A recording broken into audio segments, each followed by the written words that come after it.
മാധ്യമങ്ങളും മട്ടാഞ്ചേരി മാഫിയയും സുടുബാധ തീണ്ടിയിട്ടുള്ള കമ്മികളും അതുപോലെ തന്നെ അവരുടെ കടിഞ്ഞാണിൽ പ്രവർത്തിക്കുന്ന ഉദ്യോഗസ്ഥരും എല്ലാം ചേർന്ന് വെട്ടി വീഴ്ത്തിയ ജനപ്രിയ നായകൻ ദിലീപിനെ വീണ്ടും പൊതുസമൂഹത്തിലിട്ട് ചവിട്ടിക്കൂട്ടി ജനങ്ങളെ കബളിപ്പിക്കാനുള്ള മരം മുറിക്കള്ളന്റെ മാധ്യമ മാഫിയ പ്രവർത്തനത്തെ പ്രകൃതി ചുമ്മാ പൊളിച്ച് കയ്യിൽ കൊടുത്തു.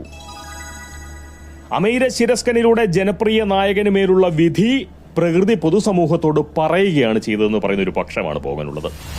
സത്യം പറഞ്ഞാൽ ദിലീപിനെ കൊത്തിപ്പറിക്കാൻ ഇതുവരെ മത്സരിച്ച പലരും അൾസർ സുനിയന്റെ ഈ വെളിപ്പെടുത്തലിനെ വളരെ ബോധപൂർവം അവഗണിച്ചത് പോകാൻ ശ്രദ്ധിച്ചു. ആദ്യമായി അവരോട് അല്പം മതിപ്പുമുണ്ടായി.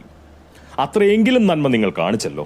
അതായത് അരിയാഹാരം കഴിക്കുന്നവർക്ക് മാത്രമല്ല അപ്പിതീനികൾക്ക് പോലും കാര്യം തിരിഞ്ഞുവെന്ന് സാരം.